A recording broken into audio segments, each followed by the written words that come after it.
நன்மை எனக்கு எப்படி கிடைச்சது, இந்த ஆசீர்வாதம் எனக்கு எப்படி கிடைச்சது, இந்த தண்ணீருக்கு பின்னாக என்ன இருந்தது, கண்ணீர் இருந்தது.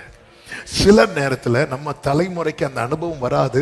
அதனாலதான் நம்ம தலைமுறைக்கு என்ன செய்ய சொல்லுவார் தெரியுமா, அதை சொல்லு அப்படிம்பார். ஆனா சில நேரத்துல தலைமுறை அந்த பாதையில தான் கொண்டு வருவார். ஈசாக்கு பலி செலுத்துன்னு சொல்லுவார் பாருங்க. ஆமே, அது வரைக்கும் அந்த ஈசாக்கு ஆட்டுக்குட்டி எங்கன்னு தேடுனானா இல்ல, தலைமுறையும் கர்த்தரை தேட ஆரம்பிக்கும். இவன் எதிர்பார்த்து கொண்டே இருக்கும் போது தாயார் கண்ணுக்கு கொஞ்சம் கொஞ்சம் தூரமா போய் இப்படி மறைஞ்சு போயிட்டாங்க. அப்படி பார்த்துட்டே இருக்கிறான், கண்ணு வலிக்க ஆரம்பிக்குது, டைம் போயிட்டே இருக்குது, தாயார் வரவே இல்லை, நிழலுக்கு கீழே இருக்கிறான் பாருங்க. ஆமே, அவன் இப்ப திரும்ப அழ ஆரம்பிக்கிறான். இவனை மட்டும் வெயில விட்டு போயிருந்தா இவனுக்கு அழுவதற்கு கூட ஸ்ட்ரென்த் இருக்காது. ஏற்கனவே தண்ணி இல்லாம டீஹைட்ரேட் ஆயிட்டே இருக்கிறான், ஸ்ட்ரென்த் போயிட்டே இருக்கு. அப்படியே வெயில விட்டுருந்தா அப்படியே சுருண்டு விழுந்திருப்பான். அவனுக்கு அழுவதற்கு கூட ஸ்ட்ரென்த் இல்லை. இன்னைக்கு நீங்க அழுறீங்கன்னா பலத்தின் மேல நீங்க பலம் அடைஞ்சிட்டு இருக்கிறீங்க. ஆமே ஆமே. 5 நிமிடத்துல சொல்லி முடிக்கிறேன். இப்ப கர்த்தர் விசாரிக்கிறார்.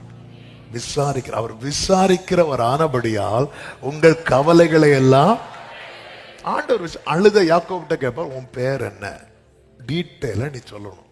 விசாரிக்கிறார்னால அர்த்தம் என்னன்னா அவர்கிட்ட எல்லாத்தையும் உனக்கு என்ன சம்பவித்தது சொல்லு. நம்ம சொல்ற விஷயத்துல யார் மாதிரி இருக்கணும் தெரியுமா, பார்வோன் மாதிரி இருக்கணும். யார் மாதிரி இருக்கக்கூடாது தெரியுமா, நேபுகாத்நேச்சர் மாதிரி இருக்கக்கூடாது. என்ன பார்வோன் மாதிரி இருக்கணும். 2 பேருக்கும் ஒற்றுமையான 2 பேரும் என்ன பார்த்தாங்க, சொப்பனம் பார்த்தாங்க. அடுத்த நாள் பார்வோன் ஏறி உக்காந்து இருக்கிறார், எல்லாரையும் கூப்பிடும் போது தான் கண்ட சொப்பனத்தை எல்லாருக்கும் முன்னாடி சொல்றார். சொல்லும் போது பானபாத்திரங்கள் சொல்றான், ஒரு சொப்பனத்துக்கு அர்த்தம் சொல்ற ஒருத்தன் இருக்கிறான்னு சொல்லி யோசேப்பு கொண்டு வந்த போது யோசேப்பு கிட்ட எப்படி சொல்லியிருக்கலாம் தெரியுமா, நான் ஒரு வாட்டி தான் சொல்லுவேன், நீங்க சொல்லுங்க அப்படி சொல்லி இல்ல. அவன் கிளியரா என்ன பார்த்தானோ அப்படி டீட்டெயிலா 2 சொப்பனத்தையும் சொல்றார். இப்படிதான் விசாரிக்கிறவர்கிட்ட சொல்லணும். நேபுகாத்நேச்சர் எப்படி சொப்பனம் பார்ப்பாராம், உட்காந்து நான் சொப்பனத்தை நீங்க தான் சொல்லணும். சில ஜெபத்தை பார்த்துறீங்களா, எல்லாம் உங்களுக்கு தெரியும் ஆண்டவரே, உமக்கு என் வாயில் நான் கேட்பதற்கு முன்னமே நீரதை என்ன சம்பவித்தது விஷயத்தை சொல்லு.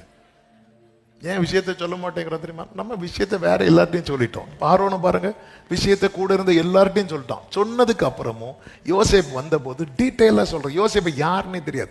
யோசேப்பை பொறுத்த வரைக்கும், அவங்கள பொறுத்த வரைக்கும் யோசேப்பு ஒரு அருவருப்பானவன். ஏன்னா எபிரேயர் எகிப்தியருக்கு எப்படிப்பட்டவங்க, அருவருப்பானவங்க. அப்படிதான் ஒரு ஆனாலும் சொல்யூஷன் கிடைக்கும்னதும் பார்வோன் ஓப்பனா எல்லாத்தையும் சொல்றா பாருங்க.